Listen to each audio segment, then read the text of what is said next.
Hello everyone, we are back with another episode of Wrong Car, Right Car. And today, I am joined by Migo. He's a friend from high school. So, ngayon titingnan natin ay ang Toyota Ative Hybrid, Honda City Hatchback, and the Hyundai Elantra, the base GL. So, Migo, ano bang paggagamitan mo ng kotse, if ever? Gusto ko something for city driving. Para makaikot-ikot lang ako, and then for weekends gusto ko magamit for pag-uwi ako sa Laguna. So gusto ko medyo tipid, not too big kasi mostly ako lang naman. May specific na feature ka bang hinahanap sa kotse? Well, in terms of features, wala naman talaga. Siguro yung mga basic lang na rear, yung camera sa likod, sensors, yun lang. Yun talaga magpapadali ng daily driving, kumbaga. Siyempre, dito sa Manila gagamitin eh. So, as much help as I can have. Tapos, ngayon, let us know ano yung bias mo. Ano yung leaning towards which model ka? Honestly, out of the three, ang pinaka gusto ko sa ngayon is yung Honda City. Okay. Tuwing makakakita ko sa kalye, medyo head turner talaga siya. Okay. Pero I want to be surprised din by the other two that we are testing. Okay. So, just to give you guys some context, kaya yun yung options kasi gusto ni Migo yung City Hatchback. And then, he was also interested in the Ative Hybrid. Nagtanong ko din about that. And I suggested yung base Elantra GL kasi same price point. Different segment pero magkakapresyo sila. So, to mix things up din. So, magkakaalaman later anong magugustuhan mo. Sabi mo, first time ever mo magte-test drive. First time ever. So, what could go wrong? But anyway, we're gonna start our day here at Toyota Makati and let's see how it goes.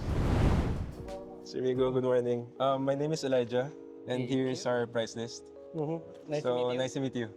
Here we have the 2026 Toyota Ative. This is usually compared to the Vios in terms of size.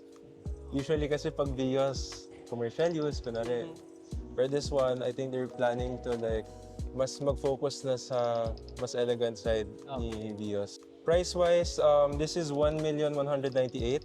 So since gagamitin ko sa city driving and ground clearance would be sufficient. Ground clearance for this one, it has a height of 1,475 millimeter. Tire size, this one has 16 inches na mounts. 360 camera also, meron na rin siya. Basically, everything you need for a modern sedan, you have it na in the Ative Hybrid. So here, this is keyless entry na rin. For the seats, you have, it's a mix of leather. Mapapansin mo yung gitna ng seat is fabric. That is to keep yung seat mo medyo cool pa kahit mainit sa Pilipinas. How is the seat naman sa height mo, sir? Very comfortable naman. Well, headroom is Headroom okay. is decent. Oo, headroom is okay. Given, yun nga, medyo matangkad. Legroom, okay naman, no? I can move it all the way back. You can. Yeah, ito na yun eh. This one, I'd say it's roomier than the previous Vios. Better legroom na rin. Kasi you have cup holders na rin for the rear passengers. Aircon vents as well. Legroom is okay naman. Headroom, I think it's because of the shape of the roof. Yes, correct. So for Sloping siya sa taller people, baka Oo. not so, yung... Kasi sisters ko almost as tall as me. I see. So, I think okay naman sila. Okay naman ako eh. So, okay na rin sila. Ayan, that's the trunk space. You have 330 liters ng trunk space. Tapos you have a full-size tire, the spare. Di siya donut. Yes. So naka-mags siya. And then your tools are there in the jack. Okay, that's nice. So plus points yung malaki yung ano niya. Yung cargo space there. Yes, so fuel efficiency for the Ative. If you go bumper to bumper na traffic, it goes around 16. That's average if it's a mix of highway and yung normal driving lang. It reaches up to 23, 25. Parang ganun. Okay. May drive modes din to. So, may power, eco, and normal. Ngayon, makikita mo sa dashboard. Nasa eco mode. Tapos, in order to engage yung power mode, you just have to press this drive. Okay. Pero eco mode in itself okay na rin. Kamusta yung ride so far?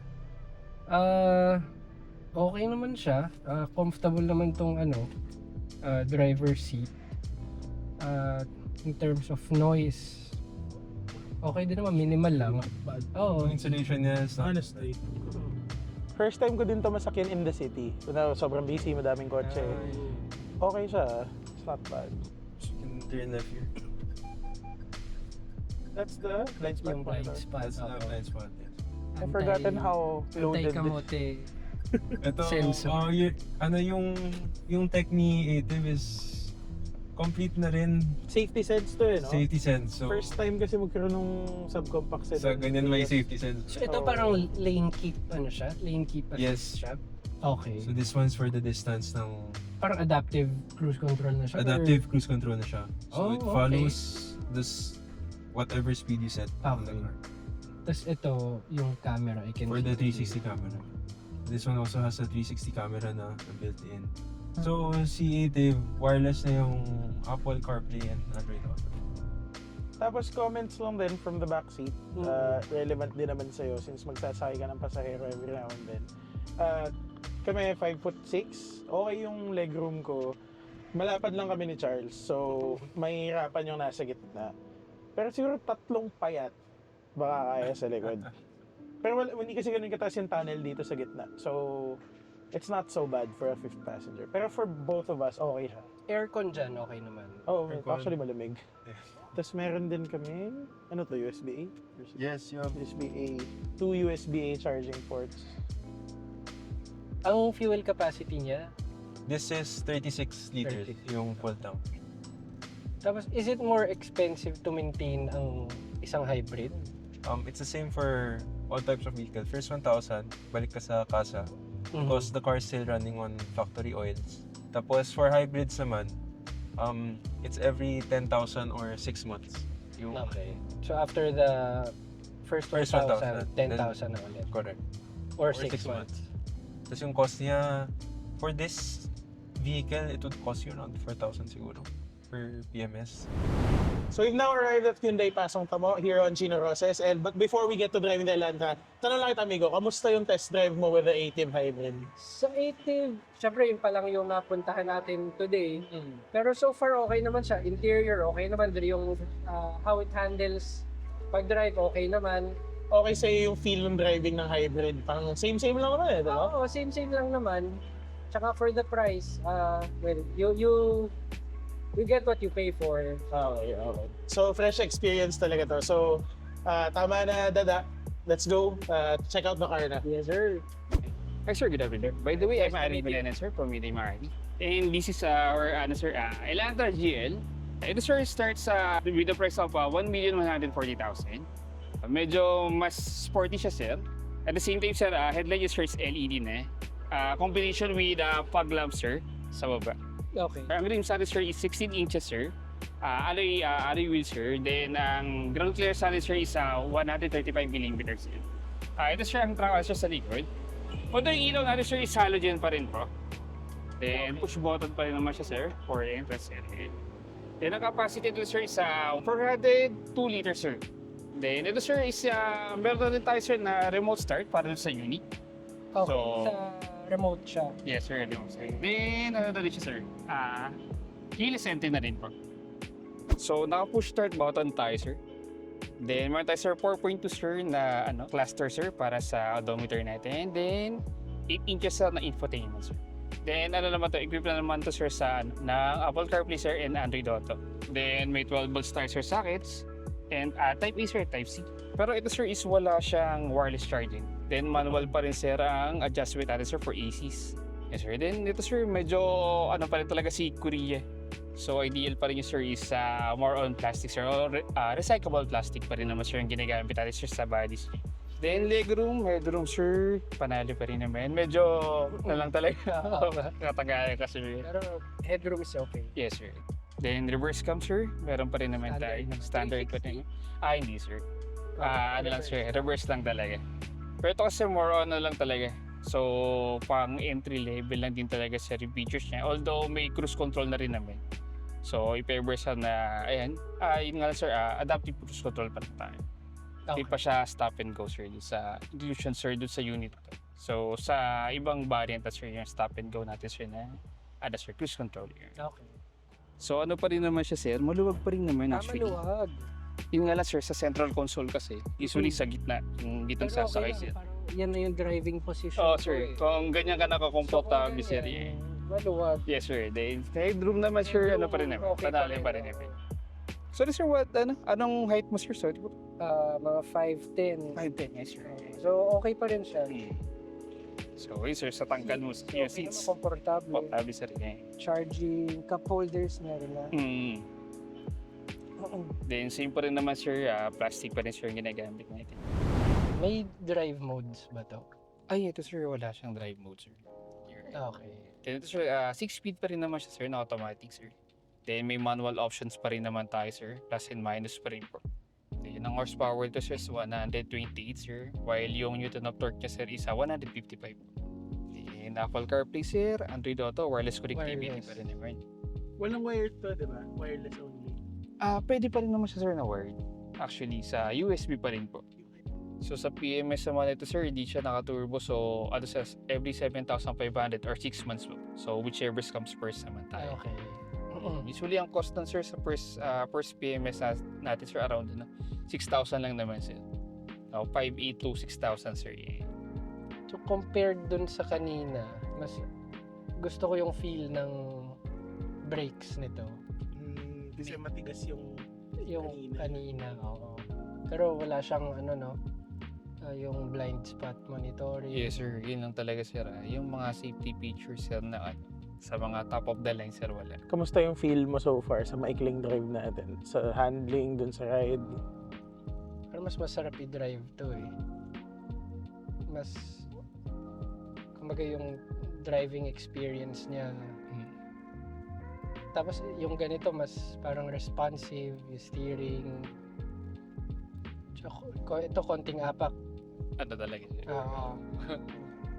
Yung sa tipid niya, may Sa city studies na driving ba? kasi ito sir, parang nag-average siya sir ng 8 km per liter sir. While pag highway driving sir, pinaka max nito sir nasa 23 km per liter. Actually, we can attest to it also kasi when we drove this to Bataan, consistent tayo 13 no? Mixed conditions. Mixed na yun, sir. Oh, May hataw hataw, pa yun, sir. Oh. may hataw, may konting traffic sa Metro Manila, pero after like mga 300-400 kilometers, consistent yung 13. So yung 20, believable talaga siya sa highway. Oo sir, sa highway yun. Pag Pure cruising ka highway. lang, o So mas maluwag ako. actually, no? Oo. Yung elbow room nyo. Yung kanina, konti lang. Oo. Hindi to sir. Oh. Yun lang dito, yung panel niya sa second row dito sa gitna, mas Mataas. mataas kaysa doon sa 80 kanina. Pero in any case naman kasi ako, for these cars kasi, hindi din talaga masaya experience for a fifth passenger kahit anong mangyari. Mahirap maging enjoyable. Pero for 4 people, eto, mas maluwag din kami dito. Sa headroom, so much better.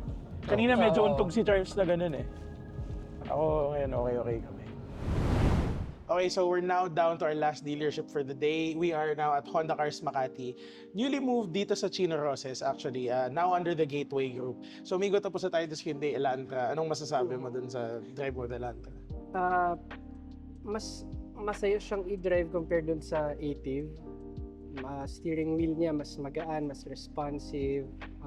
Brake feel mas gusto ko. Though kitang-kita na nasa base model siya. Nagtanong ka kanina about features eh, di ba? Wala siyang Oo. blind spot monitoring, so yun. Coming from the Ative na top of the line, Oo. tapos dun sa Elantra, kita yung differences. Okay. Pero sa driving, mas gusto ko yung driving nung Elantra.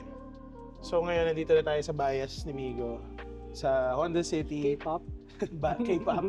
Bias.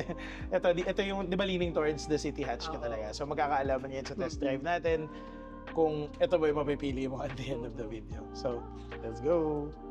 Hello sir, I'm Mirko Saludo Nice to meet you. and this is our 2026 Honda City hatchback. Dalawa lang sila sir sa lineup nila. Makikita nyo dito sir, may RS badge na siya, tapos yung sporty bumper. Then sa fog lamps niya naman, LED lights na rin siya, pati po yung sa headlight. May daytime running light na rin. Black alloy mugs na siya, 16s. Tapos may mga body kits na rin siya. Kung mapapansin mo sir, medyo mababa yung ground clearance niya. 134 mm siya. Pero pasok naman siya sa mga standard na humps dito sa Pilipinas. Di naman siya sumasayad. Then, sa loob naman po, makikita natin sir dito. Meron siyang auto-fold. Tapos makikita niyo yung leather seats niya sir. Ito yung pinakakakaiba sa mga unit namin dito. Siya lang yung may gantong design ng leather seats. Mapapansin niyo sir, meron siyang shade na red.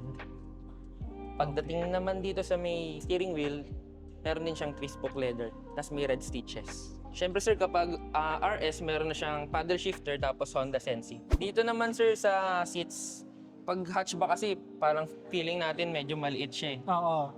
Pero baliktaran niya kay Honda City Hatchback. Meron kasi siyang tinatawag na ULTR. Utility, Tall, Long, and Refresh Mode. Kapag nakaganto yung seats niya sir, ito yung tinatawag na utility. Kung marami kang cargo na isasakay, pwede mo siyang gamitin. Ito yung tinatawag na Tall. Magagamit mo po siya kapag mahilig po kayo sa mga halaman, mga boxes na hindi pwedeng ihiga. Ganyan siya sir kapag long mode. Then, ayun, kapag pwede siya sa mga surfing board or any objects na mahaba. Next naman sir, yung last, yung refresh mode.